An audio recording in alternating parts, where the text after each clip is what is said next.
Namaste, Jai Bharat.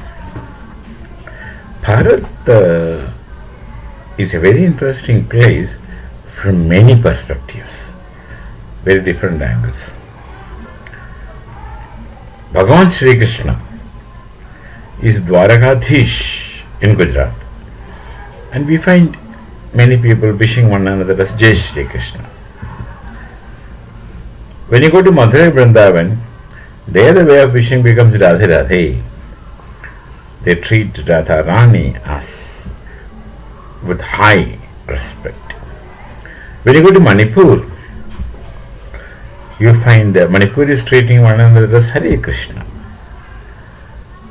And the biggest message from Bhagavan Shri Krishna, we get it in the Kurukshetra war when he gives Gita Upadesha, Bhagavad Gita as advice. And the biggest, many messages, but one thing among them is, I am not telling this is more important, that is less important, everything is equally very important. But then again depends on the context. This is what the Vedas demonstrate to us. NIshkama Karma, which is very practically needed for people living in common societies today. NIshkama Karma. That is, first of all, you identify that this is my job. Job in the sense, karma, my work, given the context of my being, my work towards my parents, which many children don't realize, don't understand, and many of them would understand, they give more importance to their work towards their nuclear family instead of towards parents. This commonly happens, which becomes very unfortunate and unpleasant to the parents. It's another issue in any case. So Nishkama Karma should mean you perform a duty, you perform a job. Karma is a concept much wider than duty, much wider than job, much wider than many things can be translated into another language. So karma has a unique concept. So karma's performance, that is your duty's performance, duty I'm just roughly translating, you should perform it as something which is spontaneous and natural, because that has to be a part of your existential being. That has to be within your being, of your existence, of whatever you think you are and whatever you are. And you perform it, but absolutely with no expectation of anything in return.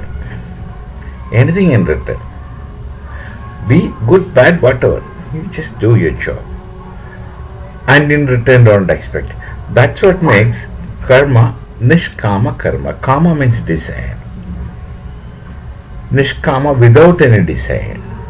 Literally it means a work performed without any desire of anything, any results. Here, both positive and negative. Your job you perform. You may get bad results, you may not get bad results, you may get good results. But whatever the result is, you are by default essentially prepared to take it, because you are only performing your karma. That is the message of Nishkama Karma. That is a message he gave, who? Our Dwarakadhish, Shri Krishna Bhagavan. We treat him as Bhagavan, it's our choice, right? We treat him as Dwarakadhish, it's again our choice. If you like it, you like it. If you don't like it, that's up to you. But that's a message we get from Bhagavad Gita, which is a text available to you. Someone who happened to read Bhagavad Gita, a Pakistani, I saw the video, forgot his name. And he was telling, look at this text. It tells you so many things. It tells you so many things. At the end, it gives you freedom. it gives you an option that Bhagavan Sri Krishna talked to Arjuna saying that I told you things that you need to know from my side. Now it's up to you to take it, execute it, perform according to this, or reject it. This thing attracted that Pakistani Muslim elderly person, and he has totally gone in appreciation of Bhagavad Gita. I saw a video recently, besides the point I'm telling, I saw a video recently, a Pakistani YouTuber video, that I had many people saying that we have Mazhabi freedom. They say they're talking about they're worried, and they're talking about the situation in Pakistan, both lawlessness and economic situation, poverty, the kind of anarchy which they're experiencing. They're talking that, and they're telling one thing: we have only got religious freedom. We have only got religious freedom, nothing else in Pakistan. But I suddenly thought, what makes them think that they have religious freedom? Religious freedom is here in Gita. After telling everything, you take it if you want, otherwise you leave it. That is called religious freedom. And what kind of religious freedom you have? Especially in Pakistan. Do you have religious freedom? You will have to go by what is told by someone else. And that someone else will post himself as custodian of their religion. And they're led to believe that we have religious freedom. My God, what do they understand by religious freedom? They understand by religious freedom in all likelihood the absence of kafir like me. The absence of kafirs like me. There should be no Hindu around. If there is a Hindu nearby, his religious freedom is gone. It implies that. So Gita, when someone read it, this person, I forgot his name again, he read it, he was impressed. He had not become a Hindu, not necessary, but he was thoroughly impressed, and he says, look at a religion which teaches you things and never puts do's and don'ts in front of you, never gives you promises of rewards and threat of punishment, never is that. Gita is a very practical test. You can look at that text as a person who believes in God, and at the same time you can also look at the text as a person who does not believe in God. Believing in one God or any God or your choice God doesn't make any difference. What really makes difference is knowing it, understanding it, and then implementing it in your life. NIshkama Karma. You just do a job because you're convinced that it is your dharma. Your job, your karma is your dharma. Dharma is roughly can be expressed as righteousness. It's all right things for you to do. When you're convinced that it is your dharma, you perform a job. Why should you desire? Desiring means you desire only positive results. The implication should be, don't bother about the result. Nishkama would mean not desiring any result. Here desire is, there is no desire at all, strictly speaking. You just perform. It's your dharma. And you perform your karma because it's your dharma, because you're convinced it's your dharma, and you perform it and forget about it. Just forget about it. Don't even think that I have done a good thing. Lit as a self and throw it away out of it. You just spontaneously do.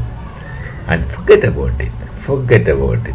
If good things come, let it come. If bad things come, then let it also come. So Nishkama Karma is such a beautiful principle presented to humanity from Bhagavad Gita by, of course, Bhagavan Sri Krishna, we say, from Bhagavad Gita. And suppose you see, there is a society which functions in this way. Let's not aspire for a society to function this way perfectly or totally or completely, but to considerable extent, then you think of the situation in that society. You think about that society, how that society will be. Won't you think, or don't you feel that that society is going to be the best society we can think of? Simply, such a society is going to be the best possible society that one can conceive of. See the implications. It's not necessary that for the society, in the society, everyone has to be Nishkamis. It is sufficient that a good amount of majority people are Nishkamis. Others, other kinds of selfish fetishisms will become powerless. It wouldn't make much impact because the majority people are this. So if there can be a society which can perform Nishkama Karma to a considerable extent, which can approximate the spirit of Nishkama Karma to a considerable extent, that society is going to be amazingly dream society for people. I don't know who will build the cat. It may be Pythagoras who would try to do it, who would try to do it in Greece. It is, you can't expect a person to come and impose it on you, but you should expect that you yourself can impose it on you. Then things would start making difference. Nishkama Karma is a guideline. Nishkama Karma is a work plan. Nishkama Karma is a future design. Nishkama Karma is a pathway to coexistence meaningfully and peacefully. We'll see again. Till then, Namaste, Jai Bharat and Jai Shri Ram.